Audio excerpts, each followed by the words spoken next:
I met a gypsy. Yeah, 100%. So when you move with the ferries, from a riding perspective, how crazy was it to have access to Tim Ferry and the knowledge that he has and the tracks that they have? Like, was that a massive game changer for you? Yeah, I feel like that was where my career really started to shift in like the right direction. I feel like, cause like, I don't know. I mean, I can't talk to Ferry about anything that he hasn't already been through when it comes down to his racing career, you know? So it was like a huge game changer for me. And obviously he's a really big technique guy. So like, obviously we worked on technique all the time. And I mean, I'm not the best, obviously, but you still see some photos with my elbows completely down. But like, you know what I mean? Hey, when you got the bells as OGs, bro, that's just part of it. You know? That's exactly. It just comes out. You know what I mean? Yeah, exactly. But it's like, even though I'm at Baker's right now, like I look back at, you know, it's like pictures from Budds Creek or Unadilla or whatever, and I'll catch photos of me doing little things that I didn't even think about when I was there. But I'm doing those little things like now, you know what I mean? And like, I start to see like little things and like pieces of like everything he's taught me, like kind of creep in, like, you know what I mean? Yeah. And like, he's just like, we've kind of like reformed everything. Like I was saying earlier, like I absolutely changed everything about myself when I was at Ferries. So like, I attribute everything to those guys, like literally everything, like my riding and everything. And I remember one of the days I was talking to Evie and she was like, you know, Red Dog's only gonna say as much as you get from them.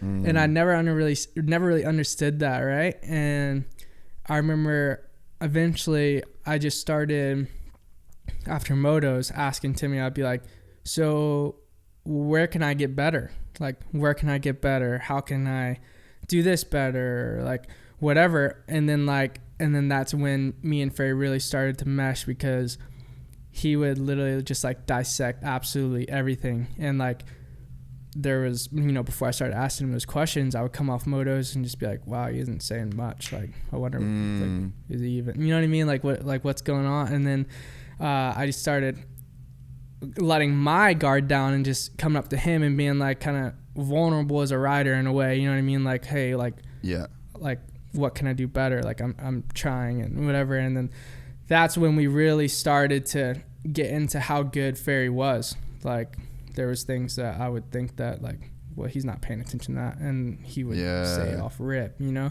Yeah. And that's when I really started to like figure out like, all right, like he really knows his shit, you know what I mean? Like, obviously he's been around absolutely everything in motocross, so like obviously he knows what he's talking about. But like for me, you know what I mean? Like, yeah, like he's actually seeing the guy open up about literally absolutely everything when I didn't think that he was, you know what I mean?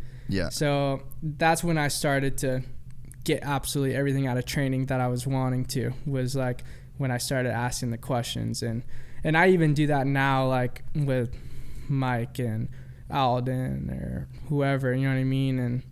And that's one of the things that I got from the Ferries, you know what I mean, is like asking those questions. And like that, for a trainer, I feel like that helps them as well, because they're like, oh, okay, this kid wants to learn, you know? And I feel like a lot of kids like come in and they expect that. They expect the trainer to just be like, hey, this, blah, blah, blah, you know? And it doesn't always work like that. Dude, that's so rad that you said that. Have you ever heard of the saying, when the student is ready, the teacher appears? Yeah. That's you, bro. You just weren't ready, man. You were closed off. Exactly. And you weren't being vulnerable. Like, you weren't willing to be vulnerable, and you weren't willing to like go out on the limb and, you know, sort of like acknowledge that you weren't exactly where you wanted to be. And then it's like, as soon as you flip that switch, it's like that teacher's there for you. Yeah, exactly. And yeah, it was funny because it happened like literally next day. Like we were sitting on the couch, me and Evie, and I was just like kind of picking her brain, like is Timmy like is he okay, or like is he like even like what's going on, you know what I mean, in a way. And she was like, no, like he always comes back and talks to me about everything, and she was like, just ask him, because he tells me everything. You just ask him. So I started, you know what I mean, like opening up in that form, and that honestly changed how my state was there, you know what I mean. And then eventually I found myself like I would be like other kids that he would have there, and like they'd be kind of, I would know that they were kind of in that spot, you know what I mean. And like I would tell him like, he's only going to say as much as you ask, you know what I mean. And like I would ask Timmy stuff in front of him, and then like it, you know what I mean. And then I started catching like more kids like starting to say, hey, what, you know what I mean. And like it's just like it's a cool thing to see, you know what I mean, like just wanting to learn, you know what I mean. I see a lot of kids that come in and they're like, oh, like, you know, they're not really there for, you know what I mean, either their parents just want them to race or whatever, yeah and they're just like going through the motions. But it's like it's cool to see kids that, you know, are like they want it, you know what I mean, they want to learn. And that's just one of the things I had to learn at Ferries that really helped me throughout now. If you enjoyed this content, please like and subscribe. And to listen to the full 3-hour podcast, search Gypsy Tales in your favorite podcast platform or click the link in the description below. Gypsy Gang.